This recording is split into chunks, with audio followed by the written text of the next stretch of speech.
Seriously আমি না বুঝতেছি না তুমি এরকম কেন করতেছো। আচ্ছা তুমি আমাকে বলো, বিএসসির জন্য আমার কানাডাতে স্কলারশিপ সহ সবকিছু রেডি ছিল। তুমি বললে এখন গেলে নাকি আমি তোমাকে হারাবো, তোমাকে অন্য কোনো ছেলের সাথে বিয়ে দিয়ে দিবে। ওকে ফাইন, আমি সবকিছু ক্যান্সেল করলাম।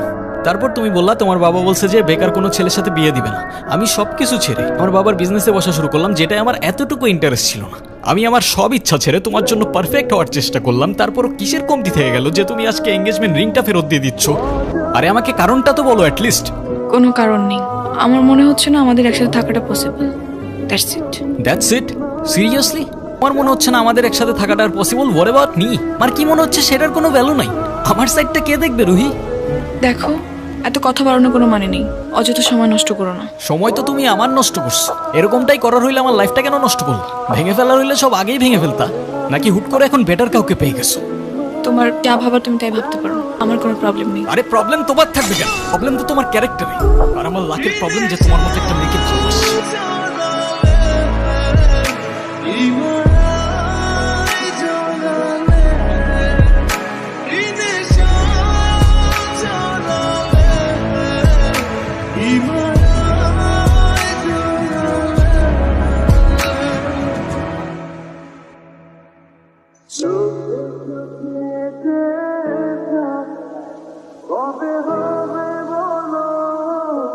বাবা, আমরা আসলে এমন একটা পরিস্থিতির ভেতর দিয়ে যাচ্ছি, আমরা তোমাকে কিছু জানাতে পারিনি।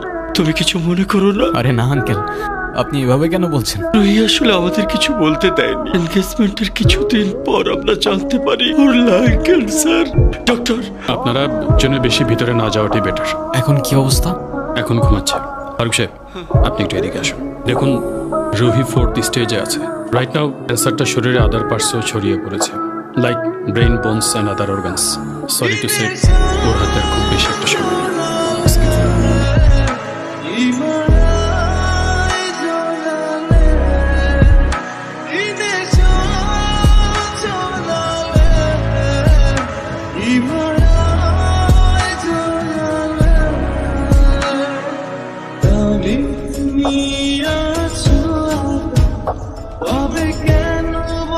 বাই। ওই হ্যাঁ, 1.5 বছর হয়ে গেছে কিসের? প্রতিদিন তোমার এখান থেকে ভার্সিটিতে নিয়ে যাই, আবার এনে ড্রপ করি। হ্যাঁ তো। তুমি কি রাইড শেয়ার করি? না। তাইলে তেলের টাকা তুমি দাও। না, কেন লাগবে? দিব। মারবো একটা। আচ্ছা তোমার কি আমার ইফোর্টস গুলো চোখে পড়ে না নাকি? তুমি কি বাই এনি চান্স ওকে প্রপোজ করতেছো? I guess yes. দম নাই, ভাবে প্রপোজ করে? কত করে? 50 টাকা। দেখো, প্রপোজ করায় না তো আমার এক্সপিরিয়েন্স আছে, আর না বলতে পারি কবিদের মতো শের ভাষায়, কিন্তু এটুকু বলতে পারি যে সারা জীবন আগলায় রাখতে পারবো, আর এফোর্টসে কোনো কমতি থাকবে না। ঈশ্বর কসম কাটা ভালো না, কাঠগুলো আমার পছন্দ তাই নিচ্ছি। আর তোমার ব্যাপারটা আমি ভেবে দেখবো। I'll take that as a yes.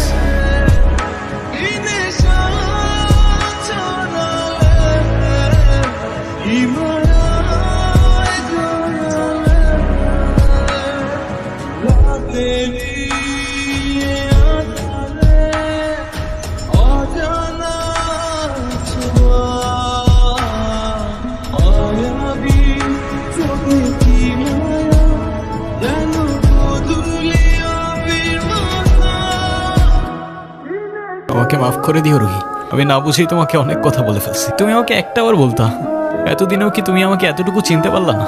একটাবার বললে কি আমি তোমাকে ছেড়ে চলে যেতাম?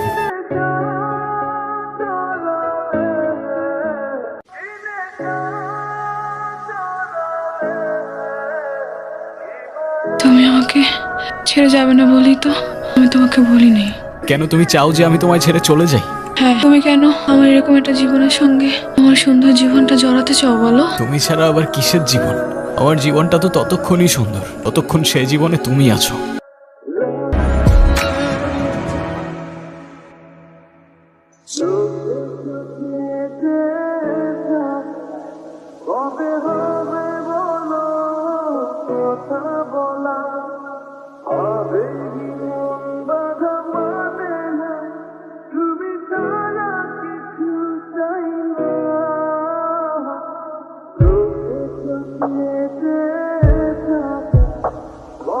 হবে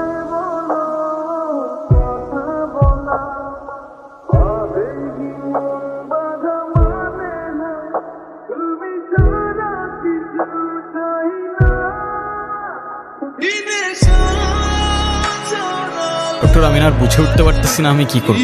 ওর জন্য কি আর কিছুই করার নেই। আপনি আপনি আমাকে বলেন, যত টাকাই লাগুক আমি ম্যানেজ করব।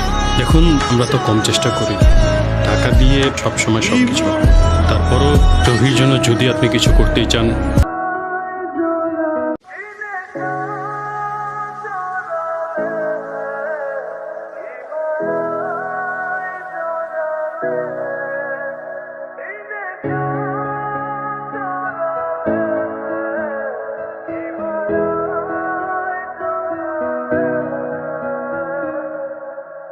একটাই তো মন আমার, আর কতবার জিতবা?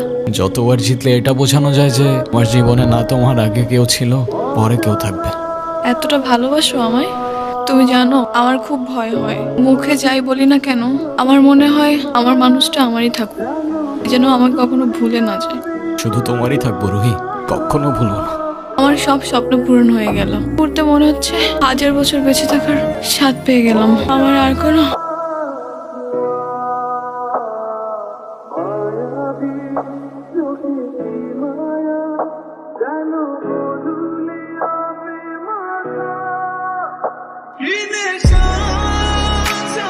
ডক্টর কি অবস্থা এখন? কি ব্যাপার, তুমি কাঁদতেছো কেন? আরে আমি আছি তো, কাজী ডাকছো? সবাই আসছে? আসছে তো। ডাকো সবাইকে। মা আমার কাছে বসো। Ready? অলওয়েজ।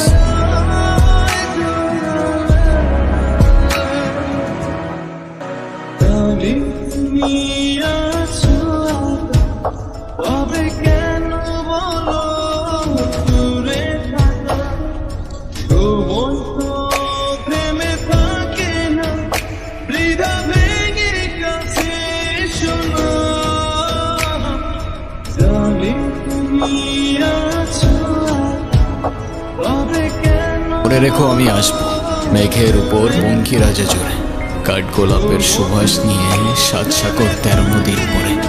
সে যেন ভোলে না মরে, সে যেন ভোলে না মরে।